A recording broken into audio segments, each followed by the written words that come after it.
हरे कृष्णा। आइए पाठ को आगे बढ़ाते हैं। उससे पहले हम श्री कृष्ण की और गुरु महाराज की वंदना करेंगे। ओम ज्ञानतिमिरान्धस्य ज्ञानाञ्जनशलाकया चक्षुरुन्मीलितं येन तस्मै श्रीगुरुवे नमः। श्रीकृष्ण चैतन्य प्रभु नित्यानंद श्री अद्वैत गदाधर श्रीवासादि गौरभक्तवृंदा। हरे कृष्णा कृष्ण कृष्ण हरे हरे, हरे राम राम राम हरे हरे, हरे कृष्णा। तो पाठ कहाँ तक हो गया?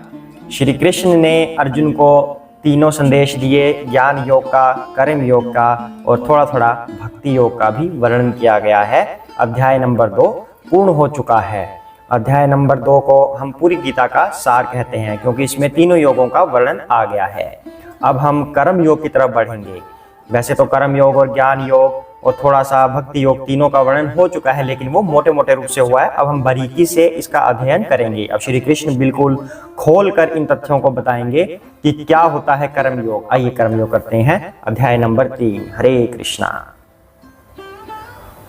अर्जुन उवाच जायसी चेत् कर्मणास्ते माता बुद्धि जनार्दन तत किं कर्मणि घोरे माम नियोजयसि केशव।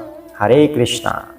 अर्जुन ने कहा, हे जनार्दन, हे केशव, यदि आप बुद्धि को सकाम कर्म से श्रेष्ठ समझते हैं तो फिर आप मुझे इस घोर युद्ध में क्यों लगाना चाहते हैं? हरे कृष्णा।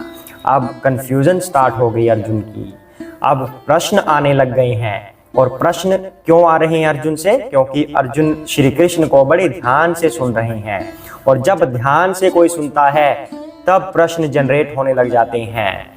तो गुरु महाराज प्रभुपाद जी ने भी कहा था that questioning is the sign of intelligence, कि जब हमारे माइंड में कोई सवाल आते हैं इसका मतलब हम बुद्धिमान हैं। बुद्धिमान होने की वजह से ही प्रश्न आते हैं दिमाग में, और अर्जुन बड़े ध्यान से सुन रहे थे। जब हमारे मन में प्रश्न आएंगे इसका मतलब हम उस टॉपिक की तरफ बढ़ रहे हैं, उस टॉपिक को हम समझ रहे हैं। अगर हम भगवान के प्रति प्रश्न कर रहे हैं इसका मतलब हम भगवान की तरफ बढ़ रहे हैं, और ये एक अच्छी बात है। तो प्रश्न आने भी चाहिए।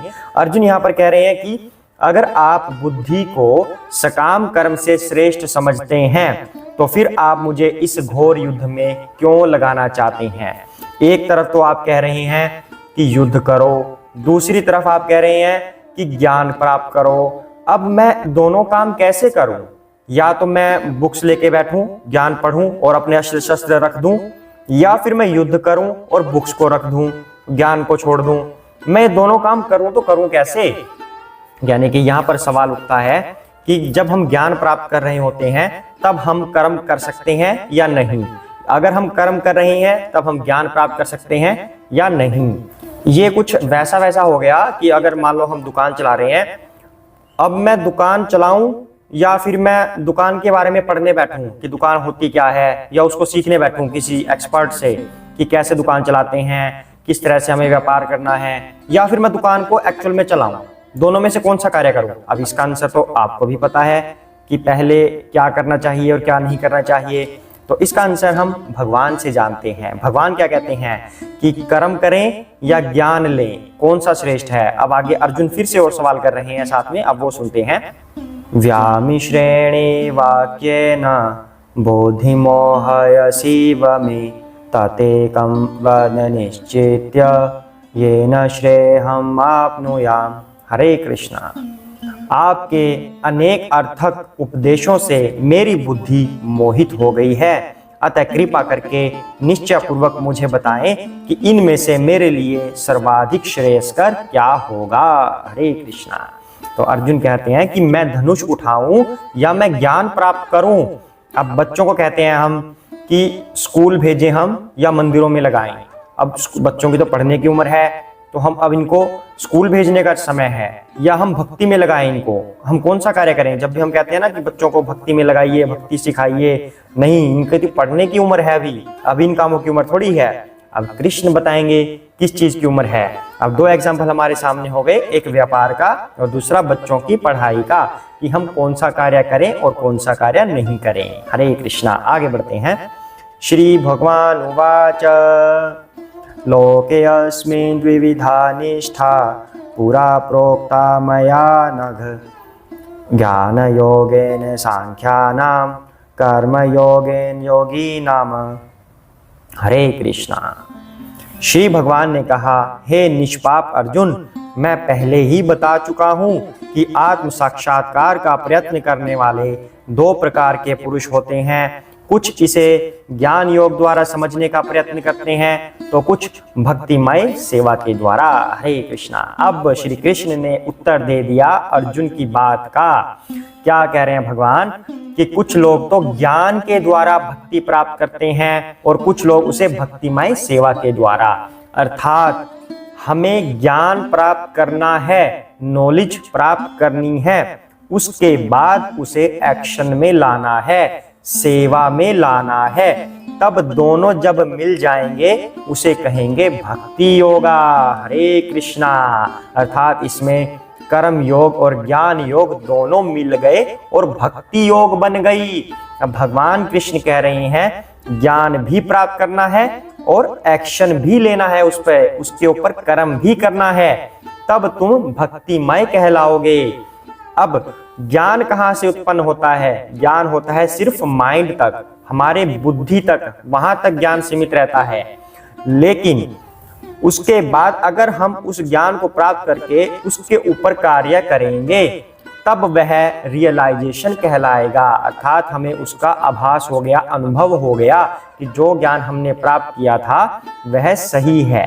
अब कुछ लोगों का सवाल होता है कि कहाँ है तुम्हारे भगवान, दिखाओ, मुझे ये ज्ञान मत सिखाओ, ये सब मैंने पढ़ रखा है, मैंने भी बुक्स पढ़ रखी हैं, तो ये ज्ञान मुझे मत बताओ, मैंने आज तक भगवान को नहीं देखा, दिखाओ तुम्हारे भगवान कहाँ हैं। सारा दिन भगवान भगवान करते रहते हो, कहीं भगवान नहीं है, कुछ नहीं होता, ये सब मन गढ़ंत बातें होती हैं, दूसरों को पागल बनाने वाली बातें होती हैं, ये बुक्स तो मैंने भी पढ़ रखी हैं, ज्ञान मुझे भी है, पर कहीं भगवान नहीं है। तो भगवान कृष्ण ने यहाँ पर अब क्या कहा है, बुद्धि के साथ साथ उसको कर्म में लाकर तब रियलाइजेशन आती है, तब भक्ति योग कहलाएगा। अगर हमारे अंदर ये ज्ञान है, हमारी बुद्धि के अंदर ये ज्ञान है कि भगवान क्या है, भगवान ने क्या बताया है, तब उसके ऊपर कर्म भी करना है, भगवान की सेवा भी करनी है उस बुद्धि के द्वारा जिससे हमने ज्ञान प्राप्त किया है। तब हमारे अंदर रियलाइजेशन आएगी, तब हमारे अंदर भक्ति आएगी, और तब वो जो ज्ञान हमने प्राप्त किया था वो दिमाग के बाद हृदय में प्रकट हो जाएगा। हरे कृष्णा। यानी कि तब हम भगवान का अनुभव कर पाएंगे जब हम उसे कर्म में भी लाएंगे उस सीखे हुए को, वरना वो ज्ञान सिर्फ माइंड तक रहेगा और व्यक्ति को कभी संतुष्टि नहीं मिलेगी, कभी संतोष प्राप्त नहीं होगा। इसलिए भगवान कहते हैं सिर्फ ज्ञान की तरफ मत जाओ, भक्ति की तरफ जाओ। इसीलिए भक्ति योग को सर्वश्रेष्ठ बताया गया है, क्योंकि भक्ति के अंदर ज्ञान और कर्म दोनों आ जाते हैं। अब बात आती है हमारे उन दो उदाहरणों की, जिसमें कहते हैं कि मैं अब व्यापार करूं या मैं व्यापार को सीखूं। अरे भाई, जब आपको व्यापार करना आएगा ही नहीं तो अब आप कैसे करोगे व्यापार को? तो सब तो आप खराब कर दोगे, सही तो होगा ही नहीं। तो आपको सीखना पड़ेगा, सीखने के बाद फिर उसके ऊपर कर्म करना पड़ेगा, फिर आप व्यापार कर पाओगे, तब आपको व्यापार की रियलाइजेशन होगी, तब आपको बेनिफिट मिलेगा। अब दूसरे उदाहरण की तरफ जाते हैं कि हम अपने बच्चों को स्कूल भेजें या भक्ति के कार्यों में लगाएं। अब आप स्कूल से ही ले लीजिए, हमारे केमिस्ट्री में होते हैं अणु, परमाणु, मॉलिक्यूल्स, उनके आपस में बॉन्ड होते हैं। जब हम बुक्स में वो चीजें देखते हैं और उनको अगर हम प्रैक्टिकली घर पे आके बनाते हैं, कुछ ऐसे बड़े बड़े डंडे लेके या गोल गोल चीजें लेके उनको जोड़ते हैं, आपस में कनेक्शन बनाते हैं, तब बच्चे को सही से समझ आता है कि बुक्स में क्या लिखा हुआ था, तब उसको रियलाइजेशन हो गई उसके बारे में, यानी कि उसको पूर्ण नॉलेज हो गई और उसको पता भी चल गया कि वास्तव में ये है क्या। इसी तरह फिजिक्स के एग्जांपल लेते हैं हम, IIT इंजीनियर्स होते हैं, कभी उड़ने वाला ट्रैक्टर बना दिया, कभी कोई और चीज बना दी। वो कैसे बना दी? पहले उन्होंने उसको सीखा, उसके बारे में ज्ञान प्राप्त किया, तब उसके ऊपर एक्शन लिया, उसका कर्म किया, तब रियलाइजेशन सामने आई, तब आविष्कार सामने आया। इसी तरह छोटे बच्चे को स्कूल के साथ साथ भक्ति का ज्ञान भी दीजिए और उनसे सेवा करवाइए। जब वो भक्ति का ज्ञान लेकर, उन्हें बहुत ज्यादा ज्ञान देने की जरूरत नहीं होती, एक बार उनको सिर्फ भक्ति कार्य में लगाना होता है, तब वो अपने आप सीख जाएंगे। उन्हें थोड़ा थोड़ा स्कूल के साथ साथ भक्ति का ज्ञान दीजिए और फिर भगवान की सेवा में लगाइए। स्कूल का काम भी करेंगे वो और भक्ति में सेवा भी दे पाएंगे, दोनों कार्य होंगे। भक्ति की नॉलेज भी होगी, स्कूल की नॉलेज भी होगी और सेवा भी होगी। तब उनको भगवान का रियलाइजेशन होगा। तब आपके बच्चे गलत सोसाइटी में नहीं जाएंगे, बल्कि अपनी सोसाइटी को भी सुधार देंगे।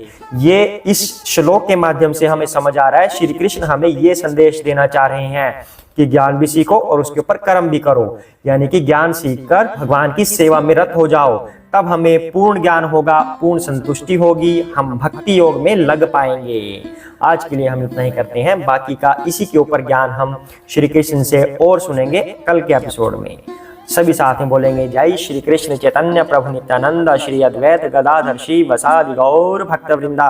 हरे कृष्ण कृष्ण कृष्ण हरे हरे, हरे राम राम राम हरे हरे, हरे कृष्णा।